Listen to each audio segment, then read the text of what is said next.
Praise the Lord.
Anyone else?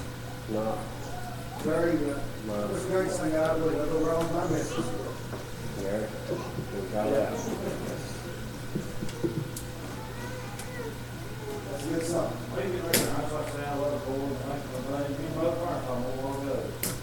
We're always married. We are. All local, we went to church, we're looking at the grass and water field, we're always thankful we woke up on our legs. Amen. Bless you, man. When I see the sunrise in the morning, when I feel the wind blow across my face, when I hear the sound of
be crowned at Jesus' feet.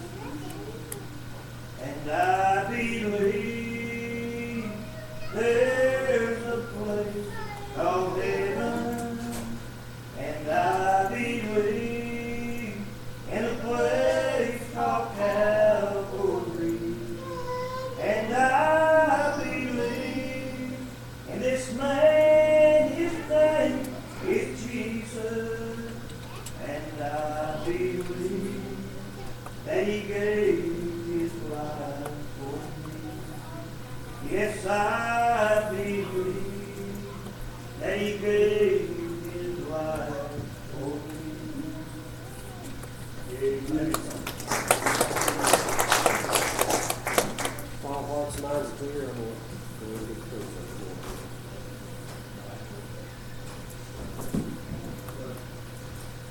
First, got your Bible. Let's go to John chapter 20. I'll try not to hold you long today.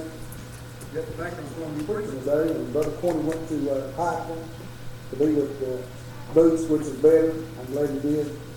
Family needs their support right now.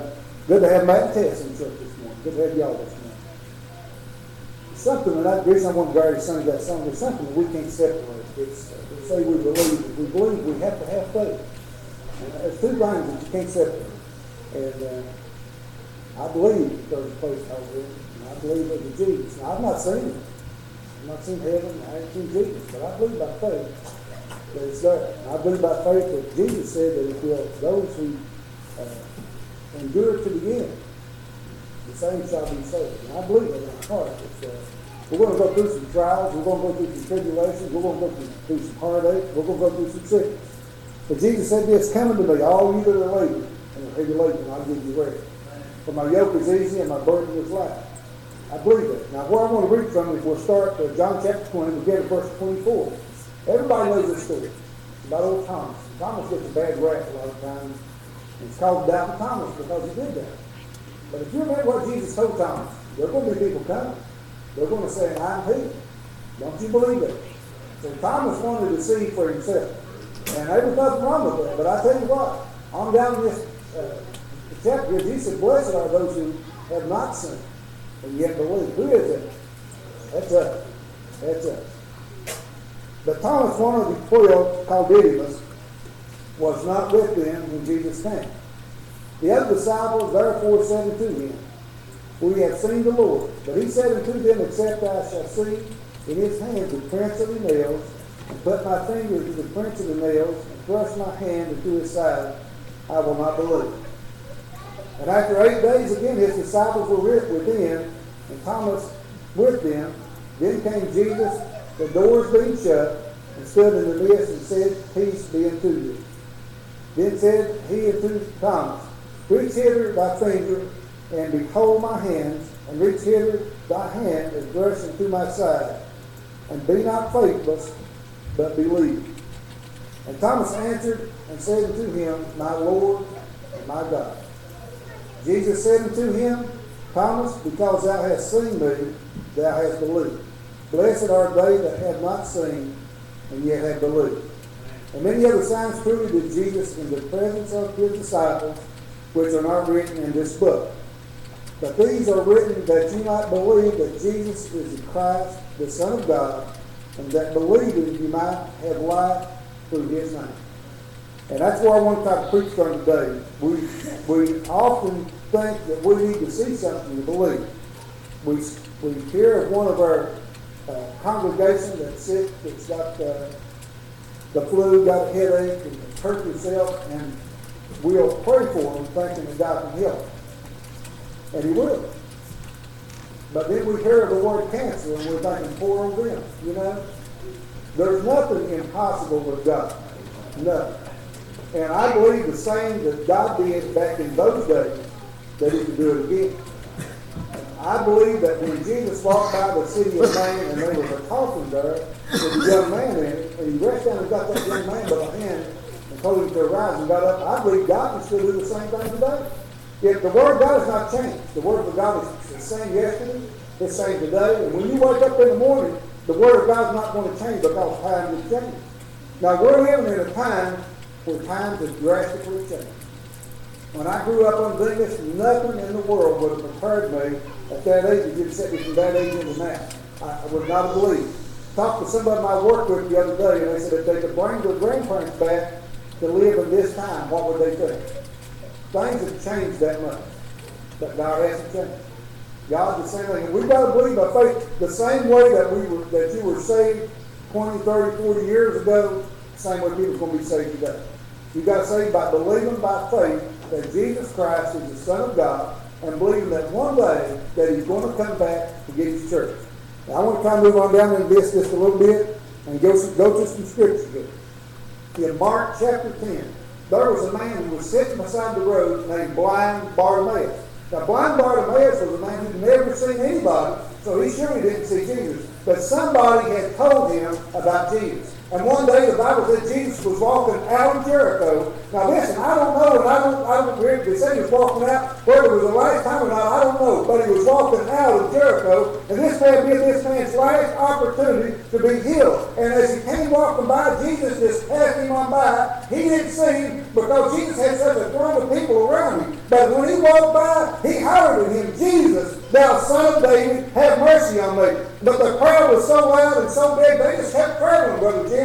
But you know what? When you call out to Jesus and you don't hear an answer the first time, don't quit. Because if you believe by faith, God will still heal. He will still save. And they continued walking on down the road. But blind Bartimaeus, he couldn't get up and walk because he couldn't see where he was going. But he hollered the louder, thou son of David, have mercy on me. And Jesus stopped and he said, go back and get him. And when he went back to get him, you know what he done, Brother Jim? The old cloak that he had on, he threw the old cloak down. What people was trying to do now is trying to hold on to that cloak. They're trying to hold on to the world. Jesus said you can't do that in Matthew 6:24. You'll hold on to one and you'll despise the other. You'll love one and you'll hate the other. So many people there are trying to hold on to the world and hold on to Christ. But Jesus said, what will you have me that I will do unto thee? He said that I may receive thy sight. And immediately Jesus healed that old boy. And you know what he done with him? He got up and followed the Lord.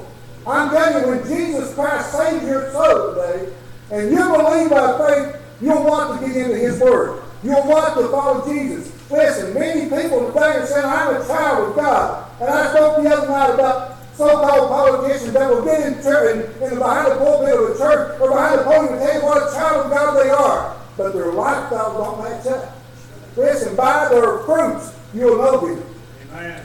You've got to be able, and we talked about this in Sunday school this morning, who are you following?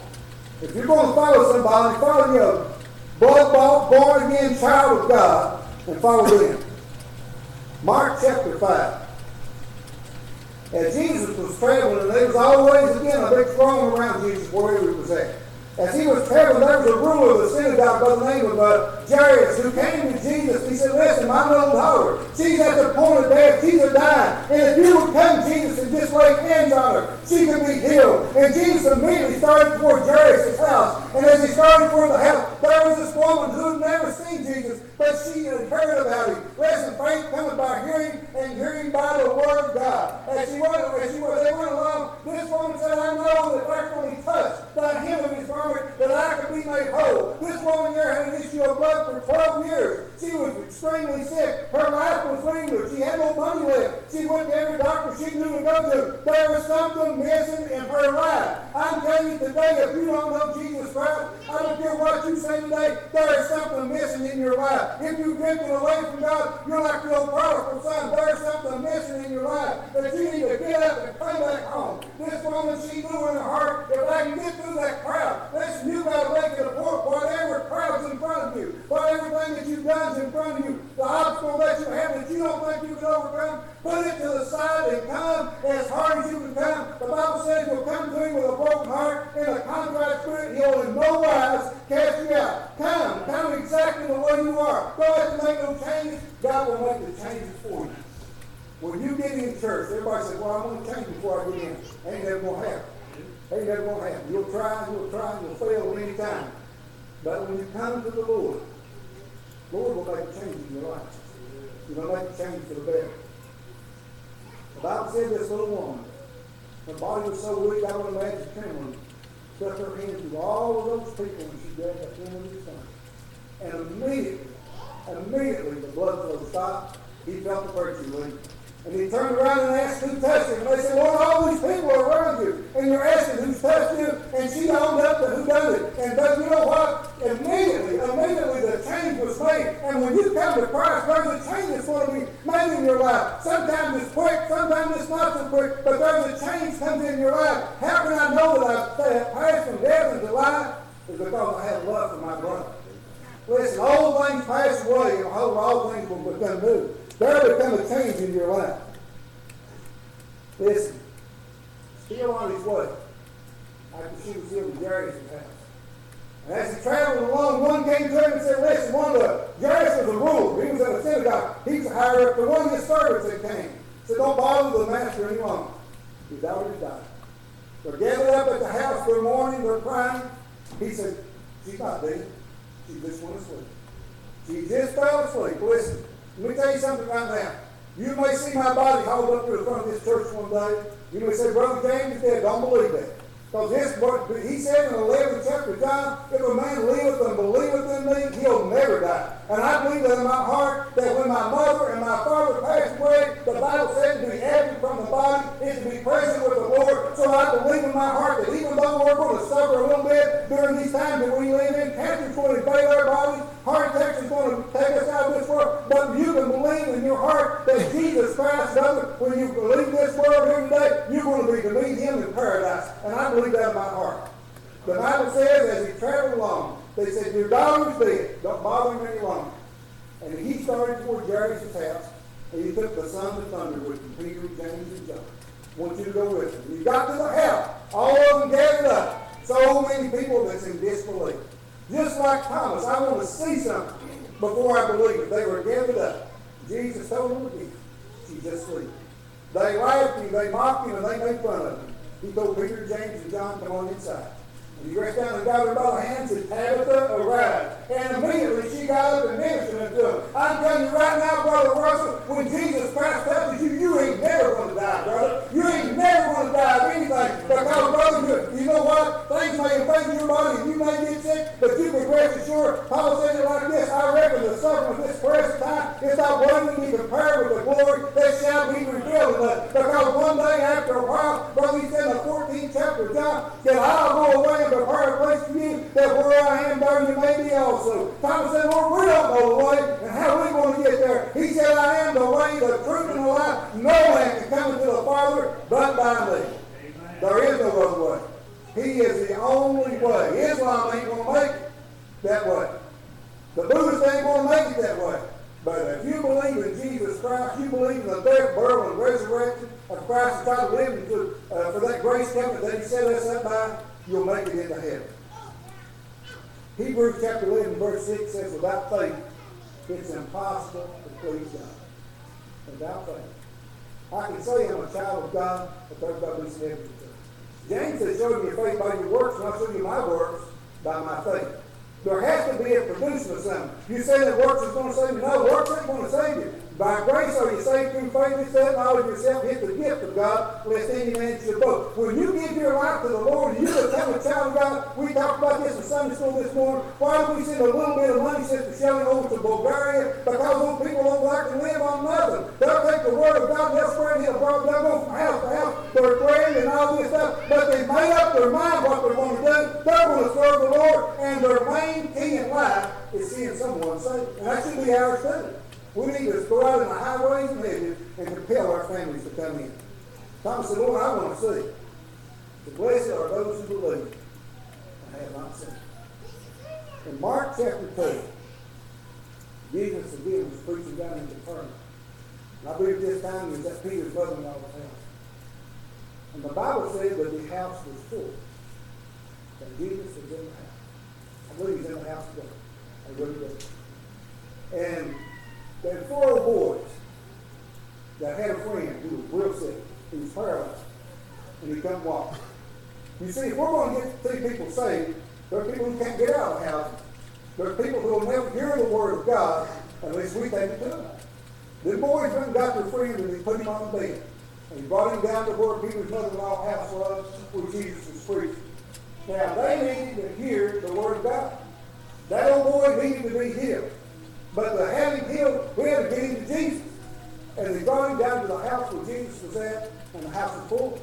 The doors were running open. And I imagine if they were windows, there were people standing at the windows, but they couldn't get him into the house. Listen, Jesus will make a way for you today. If you want to come to him today, he'll make you a way.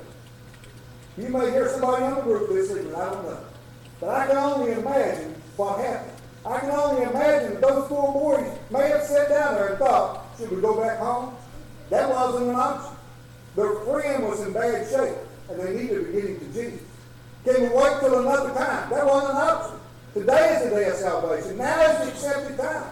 One of them got up on the roof and said, we can get through right here. And I believe, brother, the shingles began to fly. They took that boy up on the roof. And when they brought him down to where Jesus was at, rather than heal him first, he said, son, thy sins be forgiven. Pick up your bed and walk. Listen, he stirred up a stir there that day. But that little boy walked out of there. How did he walk out of there? By faith, he believed that he could be healed. By faith, he believed that he could be saved. And he said, because of their faith, he is healed. Whose faith? Those little boys that brought him. They have faith to believe that if we can get him to Jesus, we can get him healed. But the people that you encounter in your life that you see no hopes of or whatsoever, but Jesus Christ will give them hope. If you remember in the 4th chapter of the book of John, when he said, I have much need to go through Samaria, and the disciples, they didn't want to go through Samaria. Why not? They hated the Samaritans. They were no more than mongrel dogs to them. They were a mixed race of people. But Jesus said, I have much need to go through Samaria. And when he went up there, you remember what the disciples done? All the disciples went back into town about food, and he left Jesus sitting on the well. Listen, Jesus knows all things. He knows exactly who was going to come walking up that road. A little while, there'll come a little woman walking up that road around noontime with a pail looking for some water. Jesus seen her coming. He said, can you give me something to drink?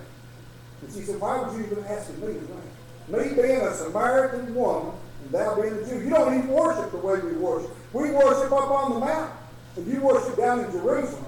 He said, there's a day coming. If you remember what he said, I put in my own words. They'll all be worshiping the same God. It's done this woman. And he offered her a drink of that living water. This woman became to get so excited that what she came for, she forgot. She set that water part down and she ran into town as fast as she could go to come see this man whom we all things that had done. Is this not the Christ? And she brought back a multitude of people with her. Faith coming by hearing.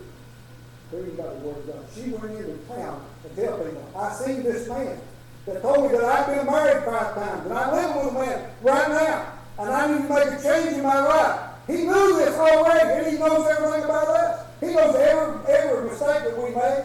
And the best thing about God, and I talked about this morning in Sunday school, the Bible says he's faithful and just to forgive us of our sins and to cleanse us from all unrighteousness.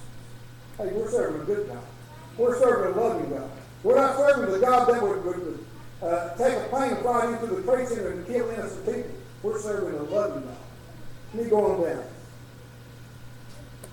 Hebrews chapter 7 said, by faith Noah, being warned of God of things not seen. Noah had never seen rain from upon the sea. He knew nothing about it. Moved with fear and prepared an ark. Now, I believe in my heart that Jesus Christ is going to come back and give his church. And we think, well, we've heard that all our lives. Let me tell you something, it's not going to be long. It's not going to be long. Whether we go to be with the Lord or the Lord comes back, it's not going to be long. So James said our life here is but a faith that appears for just a little while, then vanishes away. Our life's not going to be long. The way that we're looking at the world today, everything can break loose real quick in the Middle East. We see all these people that's gathering up over there and begin to fight with each other that can move over to the States in no time. And we can see this world as we know it comes to an end real quick. I'm not going to scare you. I'm just going to tell you, people think, well, they make things get better. By the word of God, things will not get better. Things will grow worse and worse. People's hearts get colder and colder, and the love of me is going to let go. That's what the word says in Mark chapter 14, I believe. It's going to get worse and worse and worse. What do we need to do? We need to be prepared. Noah had to make preparation. When God told Noah to build an ark, he didn't argue with God. He went out and began to cut up gopher wood, began dragging it out of the woods to build an ark. And I'll make this long story very short. For years it went by. beating and thumping and banging every day. Maybe the crack of daylight, Noah out there by himself with his family. And listen, if everybody else want to go to hell, that's their business. But for me and my house, we're going to serve the Lord. That's what you get to the point. 8 people, total, worked on that ark. And one day, God said, no, it's time. The door was open, and little animals began to go in. Big animals began to go in. Hooved animals began to go in. Snakes began to crawl in. Birds began to fly in. He said, no, it's time for you and your family to get on the ark. When they got on the ark, God closed the door, and it was too late. When Jesus Christ comes back, brother, he's going to come back to get his church, and the door will close again, and all those who left here on this earth were going to be destroyed by fire and brimstone. Those who have done good until the resurrection of life, and those who have done evil until the resurrection of damnation will suffer the consequences of hell, because Jesus said it's going to happen, and I believe it. It's written down in the book, brother, and I believe that one day God's going to say, son, it's time to go get your church, and all of this is going to be wrapped up and be over with. Now, one more place, and I'll quit. I didn't have a long sermon today. You go back in the Old Testament, and I love the story about Abraham. The Bible said God spoke to Abraham and told him to get up and leave everything behind.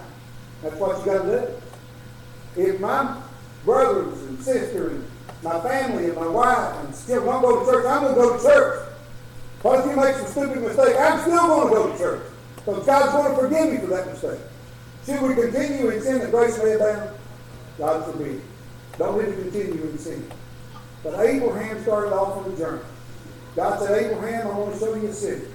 It says foundations you build and make it design. He began on that journey. And you know how you can find Abraham? Everywhere Abraham went, during the hard times, you know what Abraham built? He built an altar to God. During good times, you know what Abraham built? He built an altar to God. You know what happened when he went down into Egypt? Abraham even told a lie. He told his wife, when I go down into Egypt down there, you make sure to tell him that you're my sister, not my wife. Because he knew what was going to happen when he got down there. But you know what? God forgave him of that. And they didn't condone it. God don't condone sin. But he forgave Abraham. And you know what Abraham spent his life doing? Searching for that city. All of us are nothing but pilgrims and strangers in this land we're living. We're struggling along looking for one thing. Life eternal. One day, God's going to send his son back and say, listen, the suffering's been long enough. The pain's been long enough. It's time to go get your church. You've been faithful over a few things. I want to make you rules over here. I want to encourage you today, church, hold on to the faith. When things get bad and we can't see the other side, Jesus is over there, believe it or not. Come through that tunnel the other day and it was so bad it looked like it fell in. The fog was so bad. But I knew over on the other side. When I got about halfway through, I began to say, little people fly. I'm getting to the point in my life where I said, little people fly over on the other side. Brother Bill, we're getting closer and closer home. That one day, we're going to be able to see Jesus over on the other side of the door. Come on home. Remember when old Stephen was being beat to death down there and stoned him and left him for dead down there? He said, I see Jesus standing at the right hand of God. I believe he was there, said, got up and stood up and said, come on home, brother. You've been faithful over a few things. I'm going to make you a ruler over me. And he fell asleep. One of these days, we're all going to fall asleep. Where are you going to be at when you leave? Church, let's stand. Brother Gary, if you've got a song of invitation you can sing.